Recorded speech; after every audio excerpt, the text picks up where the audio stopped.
Naungana nao Nyeri High team B ambapo alikuwa namba ama mchakato wa siku ya leo wameufanya vilivyo. Kwa upande huu mwingine team number A, timu Mural, na kwa sasa wanasema Kavao.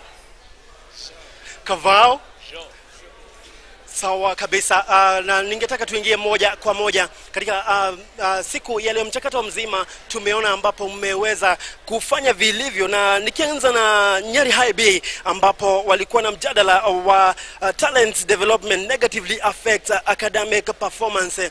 Walikuwa wanakabiliana dhidi ya Chinga Girls na wameibuka kidedea kwa siku ya leo. Wameonyesha umahiri wao katika lugha ya King'eng'e ama lugha ya Kiingereza, na tunaweza kupata kauli yake kwa mmoja wao. Atajitambulisha na aseme imekuwa vipi katika siku ya leo mchakato mzima.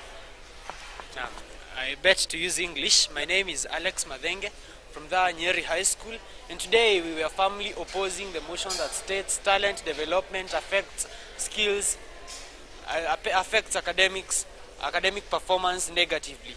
Yes, for sure, talents may have at a point affected academic performance, but at least we are able to prove that it's not all about talents affecting academics negatively. We have things in our community which are pulling down academics. We have things that we need to shape up in order to build academic performance, and we finalized to learning environment. If you can't win, make others break the record. Thank you.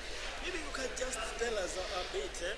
I saw you were very vibrant. Is this something that you started today, or is something that you have been doing? As we are saying, talents are natural abilities. So this is something that I have nurtured ever since I came to understand who I am.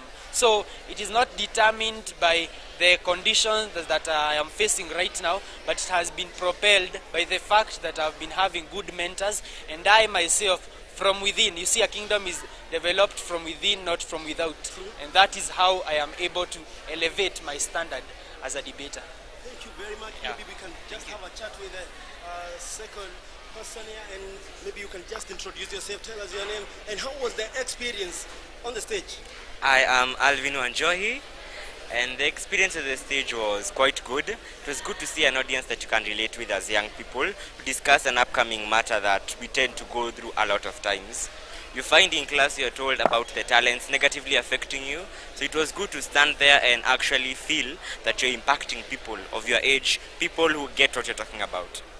You won by a margin. What drove you to this? Well, it was, first of all, it was just God's grace. That was God's grace. A prayer made is always answered by God. Then it was also the practice we've been doing recently with our mentors who have been working so hard to ensure we are on point, best of the best, to ensure we are doing the best we can. Yes. Maybe there are other students who are watching you from home. You can just tell them what should they do to reach this level, because this was top notch. You know, they say practice makes perfect. They should practice at the same time remembering that if it is a talent, nurture it. Nurture it to your full potential, knowing it can. Kwa sasa kwa upande wangu wa kuume tumeungana nao Nyeri High team A ambao walivaana na timu ya Kabare team A, na kwa sasa tupate kauli yao kwa sababu ni timu ambayo imebobea kwenye lugha. Waliwatesa wenzao, tusikie wanalipi la kusema. Pengine utaanza kwa majina yako, and maybe you can use the language that you're comfortable with. My name is Alvin Karaoke, and today has been a very, very good experience. I genuinely like debate. It's been a thing that I've had, and it was honestly not a very easy debate, because actually arguing out points and being able to compare and contrast what the opponents are saying, it takes a lot of analysis and a lot of thinking, and also a lot of time and effort. Maybe I can just say that you won by a margin. What has been behind this? Experience is the best teacher, and I believe that preparation and good time management helped us do the research properly and being able to read and react. Yeah, in my opinion, honestly, in terms of debate, the best thing you can just simply do on the ground is to just read and react. Being able to listen and counter that person is the best way to go, where you can literally just be able to do it efficiently because of good listening skills. You have emerged the winners. What do you expect in the next round? More wins. More wins? Yeah. Thank you very much. Let's have a chat with the next Nyeri High debater. This is the Grassroot debate, and being a successful school in debate, club behind this is also doing wonders. What have you been doing back in school that others maybe have not been doing, and your advice to them maybe? Okay, first of all, I'm Raphael from the Nyeri High School, here to give advice to them schools that are out there wondering what's our secret. Number one, it's prayer preparation. We have been preparing for this day since last week, and I can say that we have been having debates here and there, we've had research. So my advice to you is that be prepared. There's no room to come on stage, fumble or confusion. Yeah, that's all my advice. Thank you very much. Let's have a chat with the last guy here, and I know you are a debater, and maybe I understand that you are the chairman, and tell us what has been behind this. You have been successful all through. Tell us what has been behind this. Okay, it's not so much about the success, because we've also failed at some points, but what I believe is just what the others have said about it.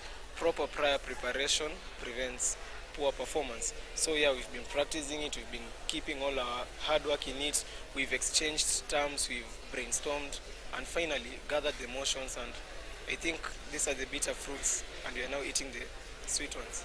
Okay, I heard you say you have been quoting the books, you have been done your research maybe accordingly. Is this something that you had planned as a counter-attack before, so that your opponents can have maybe nothing to say? Yeah, actually the debate is like a skill we learned from Form 1. So like the Form 4 we got when we were in Form 1 taught us, it's like a secret code that you use to win debates. So that has been us, and now since that I am in Form 4, there's a Form 1 that I'm going to teach the same way I was taught. So going to leave the club in good hands. So that is how we work. We work with skills, we work with a particular way to win things, and I believe we win things.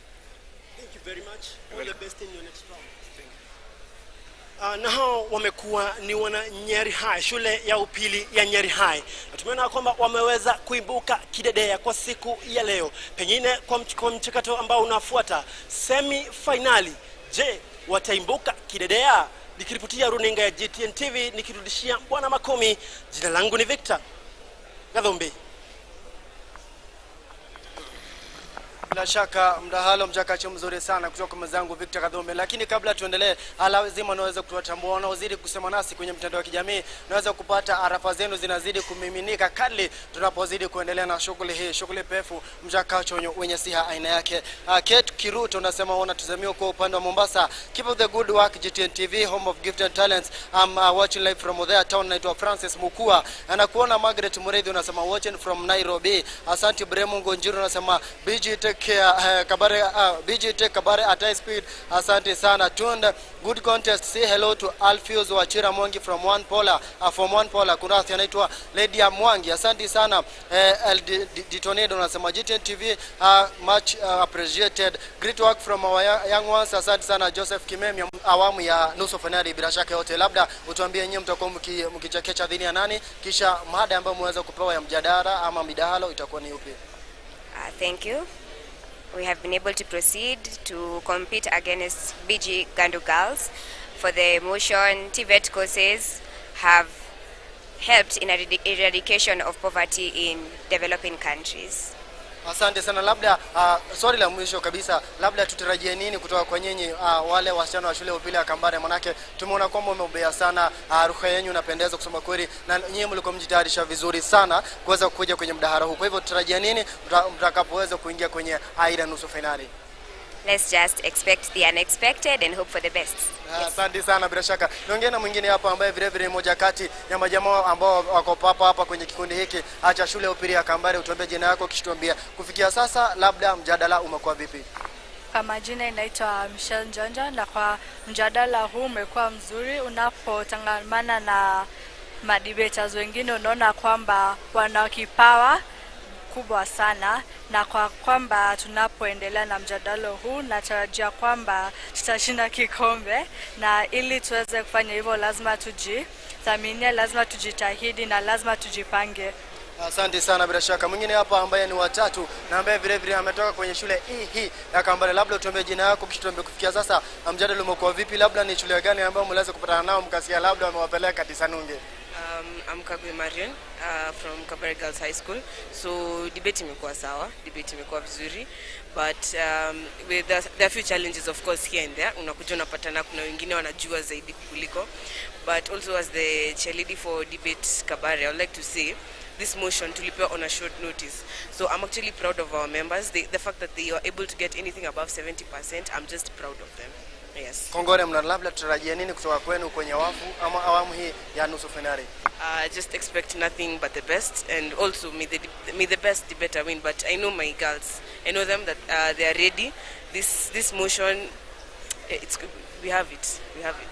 Asante sana, kila laheri. Hao ni majamaa kutoka kwenye shule ya upili ya Kambare, na upande wangu wa kulia no majamaa ambao ukiona hapa hawa wametoka kwenye shule ya upili wanaitaka The Almighty Udhaya Boys. Labda tuanze kwa jina lako kisha tuambie shule vile vile, na tuambie kufikia sasa labda mdahalo ambao umeweza kushiriki ama midahalo ambao umeweza kushiriki nayo mwapeleka vipi, mweza kufuzu ama kunaenda vipi? Leon Gikonyo, Udhaya Boys. Shule iko sawa, tumekuwa tukifanya vizuri. School of Champions, of course, we have to represent. We are on course with our Form 4s to achieving our target, our KCSE target. We are done with the syllabus, so we are well on our way. And as you can see, we are trying our best to represent the school in other avenues, not just grades, but also co-curricular activities such as this. Asante sana, labda kufikia sasa labda mdahalo huu mwapeleka kivipi nyie, mweza kufuzu ama labda mrijaribu lakini labda bahati kakosa kusimama? Up to now we've been doing pretty well, so I think we've had some falters in our KCSE grades, KCSE averages from before this, but I think the next 4 years will be promising for their boys. Basi asante sana. Mwingine hapa ambaye ametoka kwenye shule hii ya Udhaya ambao ulikuwa mmoja wapo ya vikundi ambavyo viliweza kuwakilisha vizuri sana, lakini bahati kakosa kusimama, na siku zote nasema bahati ikikataa kusimama hata kwa mganga bila shaka haiwezi kafaa. Labda tuambie jina lako, utuambie majina na kisha baadaye utuambie labda mdahalo huu kufikia sasa umekuaje? My name is Joshua Minjire from Udhaya Boys High School. The debaters are quite competent. Udhaya Boys, we really tried. Even though we haven't participated in such contests for debates, we really tried. Yeah. Asante sana. Mwingine ambaye ni wa mwisho hapa, ningeomba karibia kakangu, tuambie majina yako kisha tuambie kufikia sasa mdahalo huu hamkuweza kufuzu lakini mjaribu sana. Labda ungesema vipi kwa timu na ambazo zimeweza kufuzu na wale ambao labda walijaribu ya watu 9-10 lakini hawakuweza kufuzu, lakini wajua siku zote unasema asikubali kushindwa basi si mshindani. Umejaribu hamjafuzu, labda imefikia wapi, labda shida imekuwa wapi, matatizo imekuwa wapi mkajipata labda hamkuweza kukata tikiti wa kuweza kushiriki katika nusu finali? My name is John Baptist Njero from Udhaya Boys. Well, the debate has been actually really competitive, but it is a lesson taught to us and to any of those schools that we should. Shule ambazo zimeweza kufuzu ni shule 4 zimeweza kufuzu katika awamu ya nusu finali. Kwa kwamba shule hizi ni shule ya Bishop Gatimu Gandu Girls, shule ya Nyeri High School, shule ya unajua shule hii ya Nyeri High School ilikuwa shule ya Nyeri High School Nyeri High School B. Kwa hivyo kundi A na B kutoka kwenye shule ya upili ya Nyeri High zimeweza kufuzu. Timu ya Kabare Girls imeweza kufuzu, na katika awamu hii ya nusu finali Bishop Gatimu Ngandu watakuwa kimenyana dhidi ya Kabare Girls, huku vijana wa Nyeri High School kundi A wakimenyana na vijana wa Nyeri High School kundi B, nani awamu ya nusu finali. Kumbuka kwamba tupo moja kwa moja kwenye mitandao ya kijamii pale upande wa Facebook moja kwa moja GTN TV Kenya, upande wa YouTube vile vile GTN TV Kenya, Instagram na Twitter @GTN TV Kenya. Enda utufuatie pale, tufollow, subscribe kisha tutashukuru sana. Na kabla hatujaweza kumalizia na kusema majina yangu, ninaye mwenzangu Victor Kadhombe ambaye nitamkaribisha sana aweze kupiga hii shughuli vile vile naweza kulonga na mabinti watuambie wanasomea shule ipi, midahalo iko vipi, wamefuzu na labda tutarajie nini baada ya hapo. Karibu sana mwenzangu Victor Kadhombe tunapozidi kukaribia kutamatisha awamu ya kwanza ya shughuli hii ya midahalo. Shukran sana bwana Munanu Makomi, na tunaendelea kukujuza yote yanayojiri kwani tumekita kambi katika ukumbi wa shule ya upili ya Nyeri, na kwa sasa tunaendelea tupate nafasi ya kulonga na shule na wasichana kutoka shule ya upili ya Chinga ambao tuko nao hapa na wameibuka kama nambari 2, tuweze kusikia maoni yao na mchakato mzima umekuaje. Tuweze kupatana na mmoja ambaye atatueleza jina lake na atueleze kwamba wamejihisi vipi katika mchakato huu ingawa umeweza kubandolewa. Tanzania kwa majina, then utuambie unajihisi vipi? Naitwa Gloria Wairimu, and we are here for the debate contest, and so far we have already been eliminated, but we have had a lot of fun and it was a great start. Yeah. Mmekuwa mkifanya hivi before hivi ama ni mara ya kwanza mmekuja kwa mjadala? We have had the debate club at our school, but we have had it like in a contest like for the first time today. Asante sana. Muna Njeri yako hapa karibu na mimi. Tuweze kulonga na Njeri hapa karibu. Karibia hapa uweze kutueleza umekuwa hapa katika podium na tumeona ya kwamba umefanya vizuri ukapata alama 67%, lakini baada ya mwisho wa siku hamjaweza kushamiri ambavyo mlikuwa mnataka. Pengine mnatarajia vipi katika mchakato unaokuja? We say every day is a learning experience. So this is our first time. We've never been debating before, but coming here, being exposed to all these things has helped me a lot, even in my academics. Yeah. Thank you. Let's just have a chat with the last person here, the last student. Now maybe you can just tell us, unajihisi vipi? Mkirudi shule mtafanya kweli ama mtaachia papa hapa? My name is Jasmine Wangeshi. Na naweza sema I feel good about the debate. It's a learning experience, by the way. And even if it's the first, I hope for the best. And tukifika shule, we'll continue to practice to make it better. Yeah, na hayo yamekuwa ni matukio na matokeo ya robo finali. Tuweze kujua mbivu na mbichi katika semi finali ambapo timu kama Gandu Girls, Nyeri High A, Nyeri High B na Kabare Girls wameweza kutinga katika semi finali, na kwa sasa nikimshirikisha Bwana Makumi tukiendelea kulonga ama tukifuata mchakato huu wa siku ya leo mdahalo mzima. Pengine Bwana Makumi, siku ya leo ni siku ya kufana sana. Tumeona timu ambazo zimeweza kutinga katika finali. Pengine matarajio yako ni yapi kwa siku ya leo? Bila shaka wajua timu zimeweza kuonyesha kwamba zilikuwa zimejitayarisha sana, ubunifu, utafiti, vile lugha zimeimarishwa sana. Kwa hivyo watarajia kwamba timu ambazo itaibuka ikuwa timu nambari 1 itakuwa majaribu na kuweza kufa na kufana. Kwa hivyo basi watatiza 10 natakia kila laheri wote na ambao watakuwa wanazidi kujihusisha na mchakato huu. Kwa hivyo basi hatuna la ziada kwa sasa hivi, tunangoja tu semi finali ya siku ya leo tujue mbivu na bichi, kwa sababu runinga ya GTN tumekita kambi shule ya upili ya Nyeri High. Usibanduke, usicheze mbali. Jina langu ni Victor Gadhumbi. Bila shaka asante sana mwenzangu Victor Kadhombe. Na basi unapoona kwamba timu zote mbili zimeweza kujitayarisha, vijana wa BG Gandu Girls dhidi ya Kambare wameweza kuingia kwenye ukumbi huu ndipo waweze Grassroot Debators contests. The semi-final is pitting Bishop Gatimo Ngandu and Kabare Girls High School. Bishop Gatimo Ngandu and Kabare Girls High School. The motion is TVET courses are the solution in eradication of poverty in developing countries. TVET courses are the solution in eradicating of poverty in the developing countries. Silence for the start. Thank you very much. The judges are ready. The teams are prepared. This is happening at Nyeri High School courtesy of GTN TV and the Grassroot Great Debaters context. It is an initiative of the teachers, the GTN TV, and all involved individuals who are of goodwill, who have enabled the teams to come in, debate, and showcase their talent. Thank you very much to all viewers, both on Facebook and YouTube, back at home under the group. Thank you very much for the facilitators. Thank you very much to the GTN, and thank you very much the students for making this opportunity, taking this opportunity and making it a success. The judges are ready. The teams are ready, and now we give them the floor to showcase their debating prowess. GTN TV, home of great talent. Silence for the start.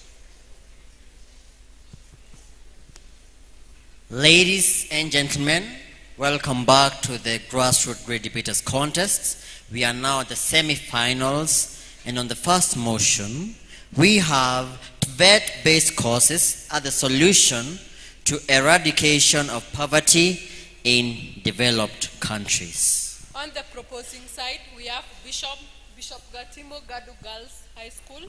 And on the opposing side, we have the girls from Kabare. First proposer, you have 3 minutes to make your opening statement.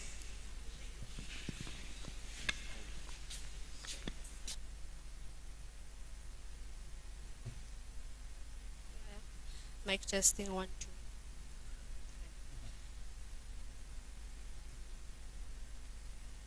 2. Lukiko Parliament, Katikiro Prime Minister, Omlamuzi Chief Justice, Omwanika Treasurer, hashtag cramming colonialism, whereby we focus excessively on academic training. I know you're scared to go back to colonization, but don't worry. There's a superhero who has come to help us. We have found our Superman. And guess who is our Superman? Our Superman is vocational training that is given to us by TVET institutions. My name is Stacey Ndwati from the prestigious Bishop Gatimu Gandu Girls High School, ready to firmly affirm the motion that states TVET-based courses are the solution in eradication of poverty in developing countries. Now, as the first speaker, I will perform my duty diligently by defining and breaking down this motion for you for easier digestion by the mind. TVET is just but a short form for technical and vocational education training. Developing countries are third world countries. For example, Kenya, Uganda, Tanzania, you know them all. TVET courses are an excellent way to gain technical knowledge and practical skills that are required to get jobs. Now, why would I stand in front of such an honorable panel and say this? Team proposition will be focusing on the point that TVET-based courses are shorter, they are relevant to industry, they are cost-effective, they bring self-reliance and self-employment, and they also enhance employability. They start gaining money, but then here you are trying to advocate for academic training, which takes 7 years. Who would want to waste 7 years of their life trying to study medicine? Yet you can do a TVET course for 2 years, and here you will become another Bill Gates. Relevance to industry. You know, today I've come to realize something so interesting about Nyeri High. Apparently, Nyeri High, they eat with metallic plates. So when Nyeri High is eating, they are appreciating the fact that TVET courses are relevant to industry. Because when there is actually, every time they are eating, every time they lift their spoons to eat with these metallic plates, they remember there is this one person who actually went to a TVET institution, and it's the main reason why they are not using their hands as plates. These TVET courses are relevant to industry because they mainly focus not only on technical knowledge, but also they focus on practical skills. Practical skills that are the main reason why Nyeri High have plates. Now, I believe that all of us will be crossing over to the proposition side because I have convinced everyone that we should all propose the motion that TVET courses are the solution in eradication of poverty in developing countries. Thank you. First opposer, you have 3 minutes to make your opening statement.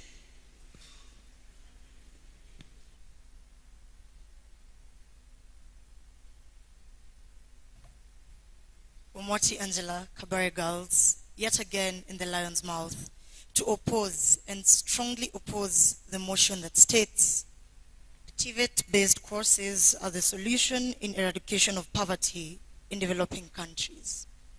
Let's just break this down a little bit. What exactly is TVET?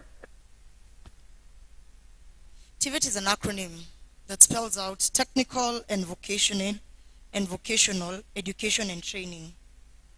Eradication, according to oxforddictionary.com, is the complete destruction of something. An example given, poverty. Poverty, on the other hand, is a state or condition in which one lacks the financial resources and essentials for certain living standards. That is from wikipedia.com. Developing countries are basically poor agricultural countries that are seeking to become more advanced economically and socially. My citation given is www.britannica.com. So, on to my first point. To begin, students have a very biased opinion towards technical courses because they're of low value. Let me give an example of one technical course that's offered in the country. You have an artisan in plumbing. Okay, you've went home, you've told your people, yeah, I finished my KCSE, I succeeded, but now I'm doing a technical course. A technical course on what? Artisan in plumbing, artisan in fashion and design. Okay, in the current economy of the country, if you do not have a strong degree, if you do not have good academic validation, if you don't even have that academic validation from a school with a name, with a title in the country, where do you think you'll go? You think with the current economy that you'll get a job by presenting that certificate to your employer in saying, hi, I studied in ... technical education institute and I want you to give me a job. While on the other hand, there's someone in the same room as you who still wants the same job and has a degree. Please note, a degree, not a certificate, not a diploma, from a very prestigious institution. Come on. My second point, people who go through normal university education tend to get employment faster. I want you to give me an example of a TVET millionaire, if they even exist. Any really. But then, if you draw a comparison to the current education system that the universities are offering, such a person has a higher likelihood at getting employment. And I mean very good employment, because you cannot tell me that you can compare the employment of that of a plumber who had a technical certificate from that institution and one who did 5 years degree in a reputable university institution. So, to the audience, to my proposers, kindly join our side. It's kind of the logical one. It stands for Technical, Vocational and Educational Training. It stands for Technical, Vocational and Educational Training. In Tibet institutions, the only courses offered are diploma and certificates. So what I would like, on to my first point, they are cost effective. One can earn as they learn. You do not have to technically be in school every single minute, wait to finish school, then you go and start earning money. Unlike in high schools and primary schools where you have a timetable that you're supposed to be in class from about, 7 up to 5 p.m., you don't have classes throughout the day in a college or institutions of higher learning. You have classes maybe between 12 and 1 and some other time later. During that, you have some skill. You have skill. You can be a part-time hairdresser. Where did you get this skill from? Maybe you're in an institution such as Vera Beauty and Fashion College. You do not have a fixed timetable that you have to be in class from 7 a.m. to 5 p.m. in the evening. You can actually be, the time you're not in class, you can be out there earning money using the skill that you acquire each and every single day. On to my next point, self-reliance and self-employment. One acquires skills that you do not actually have to wait to be employed. You employ yourself. Okay, let me give examples. You've said the first speaker in the opposition has said degrees, job opportunities, way to be employed, something like that. But what is this? The time that you carry your degrees everywhere around, you're waiting to be employed. You're looking for someone to employ you. You could have taken a TVET course, gotten the skill and employed yourself. You are relying on others to do everything for you. Why can't you do it yourself and you have the skill? use TVET courses. Some of the developing countries, we have Germany, we have United States, we have South Africa, Botswana, Nigeria, just to mention but a few. What are some of the guiding principles used in one of the developing countries, let's say in Nigeria? Economic expansion and employment creation. They provide employability skills. When you go to a TVET institution, you do not actually only acquire the professionalism and everything. You acquire the skill that you need to do it yourself. You don't always have to wait for something to be done for you. You have to do it yourself. Because if you wait for everything to be done for you, how are you going to grow? How are you going to do something for yourself? Like, let's say you want to feed yourself, you're about 20, 21, you're in campus. Every single time you call your parents, you need money to buy food, and you can actually open your own business and earn money. You don't have to always call your parents, I need gas, I need food, I need clothes. At 25 years, you still ask your parents for money to buy underwear. What is that? TVET-based courses are the solution to eradication of poverty. With that, I rest my case. Second opposer, you have 3 minutes to rebuttal. The noise is a bit high for the systems. The judges are complaining that they can't hear, and the set, the audience, the noise is too much live. Wale wako nyumbani hawasikii kwa sababu ya kelele. If you have a phone near you, fungua usikia vile unapiga kelele. Please silence, silence, silence.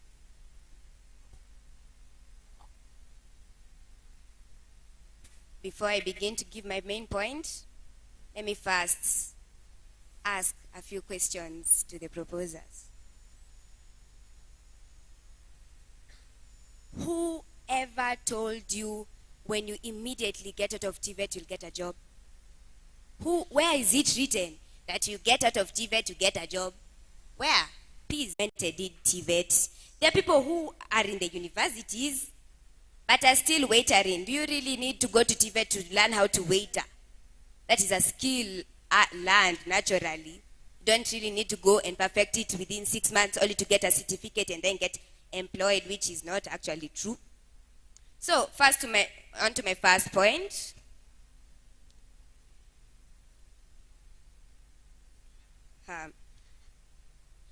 Vision 2030 envisions Kenya's growth across various sectors, including the agriculture, healthcare, and technological sector. TVET may hinder the country from attaining the goal, Vision 2030. Why, you may ask? TVET is really expensive, whether you want to hear it or not. TVET has sucked the money from the government, making it very costly. And then you hear here coming to proclaim the gospel that you should embrace TVET.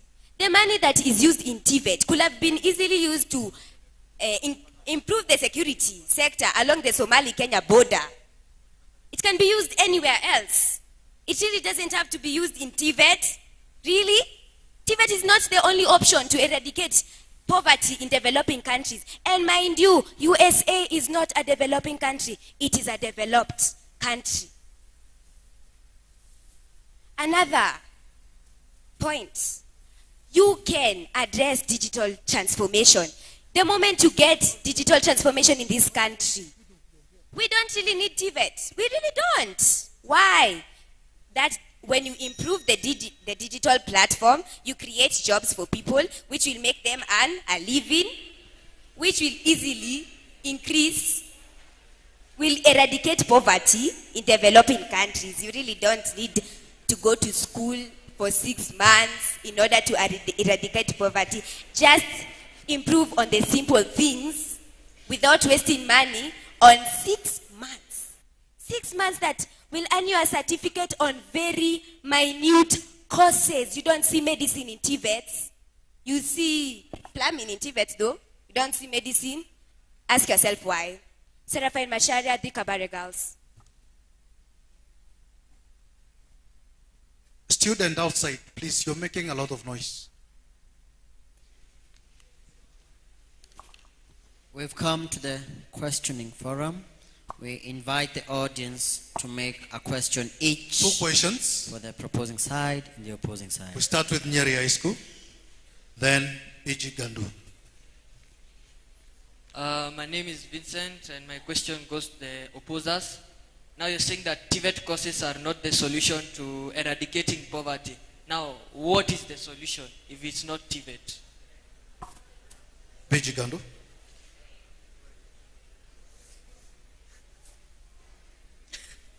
Hi, my name is Aisha Amida from Bishop Gatimu Gandu Girls, and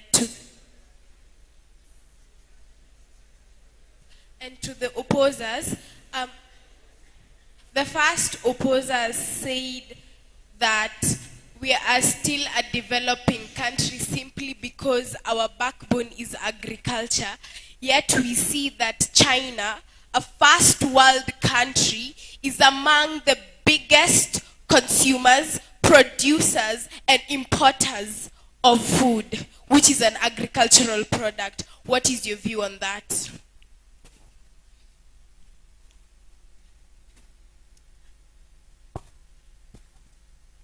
My name is Amani Korongo from the Bishop Gatimungandu Girls High School, and I have a question for the first opposer.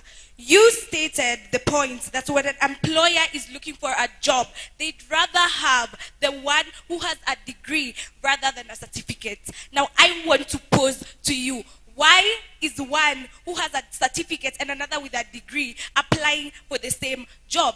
Isn't there a clear-cut difference between the jobs that are supposed to be applied for by someone with a certificate and someone with a degree?